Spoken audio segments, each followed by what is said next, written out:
Welcome back. ഇന്ന് നമ്മൾ ഓണ വിഭവങ്ങളുടെ സെക്കൻഡ് പാർട്ടാണ് കാണുന്നത്.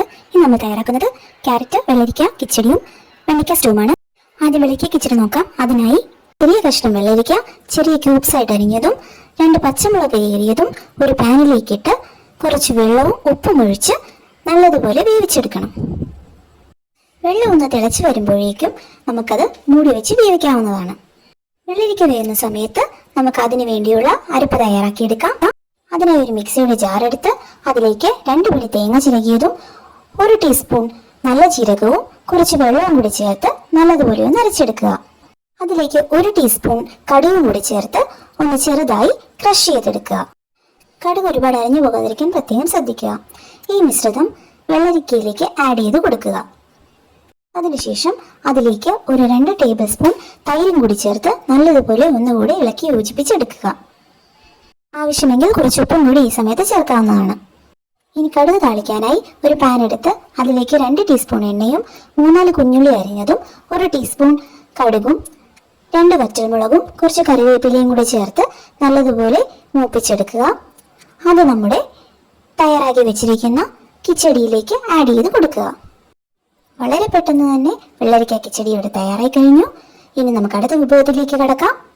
ഇനി തയ്യാറാക്കുന്നത് ക്യാരറ്റ് കിച്ചടിയാണ്. അതിനായി ഒരു പാൻ എടുത്ത് അതിലേക്ക് 1 ടീസ്പൂൺ എണ്ണ ഒഴിച്ച് 1 ക്യാരറ്റ് ഗ്രേറ്റ് ചെയ്തതും 2 പച്ചമുളക് ചോപ്പ് ചെയ്തതും കൂടി ആഡ് ചെയ്ത് നല്ലതുപോലെ ഒന്ന് വേവിച്ചെടുക്കുക. അതിലേക്ക് കുറച്ച് ഉപ്പും കൂടി ചേർത്ത് വേവിക്കാൻ വെക്കാം. ആ സമയം അതിലേക്കായുള്ള അരപ്പ് തയ്യാറാക്കിയെടുക്കാം. അതിനായി 2 പിടി തേങ്ങ ചിരകിയതും 1 ടീസ്പൂൺ നല്ല ജീരകവും കുറച്ച് വെള്ളവും കൂടി ചേർത്ത് അരച്ചെടുക്കുക. അതിലേക്ക് 1 ടീസ്പൂൺ കടുകും ചേർത്ത് ഒന്ന് ക്രഷ് ചെയ്തെടുക്കുക. ഈ പേസ്റ്റ് വെന്ത് വന്ന ക്യാരറ്റിലേക്ക് ആഡ് ചെയ്ത് കൊടുത്ത് നല്ലതുപോലെ ഒന്ന് ഇളക്കി യോജിപ്പിച്ചെടുക്കുക. അതിനുശേഷം അതിലേക്ക് ഒരു 2 ടേബിൾ സ്പൂൺ തൈരും കൂടി ചേർത്ത് നല്ലതുപോലെ ഒന്ന് ഇളക്കി യോജിപ്പിച്ചെടുക്കുക. ഈ സമയം ആവശ്യമെങ്കിൽ കുറച്ച് ഉപ്പും കൂടി ആഡ് ചെയ്ത് കൊടുക്കാവുന്നതാണ്.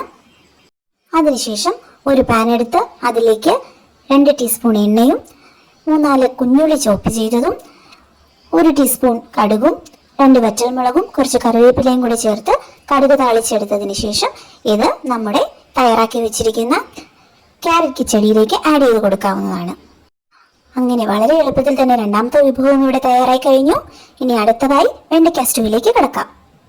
അതിനായി ഒരു പാൻ എടുത്ത് 2 ടീസ്പൂൺ എണ്ണ ചേർത്ത് ചോപ്പ് ചെയ്ത് വെച്ചിരിക്കുന്ന വെളുത്തുള്ളി, ഇഞ്ചി, പച്ചമുളക്, കുഞ്ഞുള്ളി എന്നിവ ചേർത്ത് നല്ലതുപോലെ ഒന്ന് വാട്ടിയെടുക്കുക. ചെറിയ കഷ്ണം ഇഞ്ചിയും 2-3 അല്ലി വെളുത്തുള്ളിയും 3 പച്ചമുളക് ചോപ്പ് ചെയ്തതും 5-6 കുഞ്ഞുള്ളി ചോപ്പ് ചെയ്തതുമാണ് ഇവിടെ ആഡ് ചെയ്ത് കൊടുത്തേക്കുന്നത്. അതൊന്ന് വാടി വരുമ്പോഴേക്കും ചോപ്പ് ചെയ്ത് വെച്ചേക്കുന്ന വെണ്ടയ്ക്ക ഇതിലേക്ക് ആഡ് ചെയ്ത് കൊടുക്കാവുന്നതാണ്. 4 വെണ്ടയ്ക്കയാണ് ഇവിടെ എടുത്തേക്കുന്നത്. വെണ്ടയ്ക്ക ഒന്ന് വാടി വന്നതിന് ശേഷം അതിലേക്ക് ഒരു 1/2 ടീസ്പൂൺ ഉപ്പും കൂടി ആഡ് ചെയ്ത് കൊടുക്കാം. അതിനുശേഷം വെണ്ടയ്ക്ക വേകാൻ ആവശ്യമായ കുറച്ച് വെള്ളം കൂടി ചേർത്ത് അതൊന്ന് വേവിച്ചെടുക്കേണ്ടതാണ്. വെണ്ടയ്ക്ക ഒന്ന് വെന്ത് വന്നു കഴിയുമ്പോഴേക്കും അതിലേക്ക് 1 ടീസ്പൂൺ മല്ലിപ്പൊടിയും 1/2 ടീസ്പൂൺ മഞ്ഞൾപ്പൊടിയും 1/2 ടീസ്പൂൺ കുരുമുളക് പൊടിയും 1/2 ടീസ്പൂൺ മസാലപ്പൊടിയും കൂടി ചേർത്ത് നല്ലതുപോലെ ഒന്ന് യോജിപ്പിച്ചെടുക്കുക.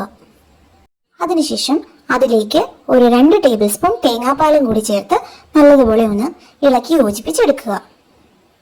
ഈ സമയം ആവശ്യമെങ്കിൽ കുറച്ച് ഉപ്പും കൂടി ആഡ് ചെയ്ത് കൊടുക്കാവുന്നതാണ്.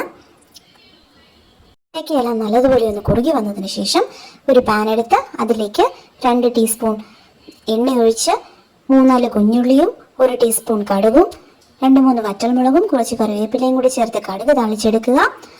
അത് നമ്മൾ തയ്യാറാക്കി വെച്ചിരിക്കുന്ന വെണ്ടയ്ക്ക സ്റ്റൂവിലേക്ക് ആഡ് ചെയ്ത് കൊടുക്കുക. അങ്ങനെ നമ്മുടെ എല്ലാ വിഭവങ്ങളും ഇവിടെ തയ്യാറായി കഴിഞ്ഞു. വളരെ പെട്ടെന്ന് തയ്യാറാക്കാവുന്ന 3 ഓണ വിഭവങ്ങളാണ് നമ്മളിവിടെ പരിചയപ്പെട്ടത്. എല്ലാവർക്കും വീഡിയോ ഇഷ്ടമായെന്ന് കരുതുന്നു. ഇഷ്ടമായെങ്കിൽ എല്ലാവരും ലൈക്കും ഷെയറും സബ്സ്ക്രൈബും ചെയ്യുക. അഭിപ്രായങ്ങൾ കമന്റിലൂടെ അറിയിക്കുക. അടുത്ത വീഡിയോയുമായി ഉടനെ വരുന്നതാണ്. കാണുവാനായി എല്ലാവരും ഒന്ന് സബ്സ്ക്രൈബ് ചെയ്യുക. Thank you for watching.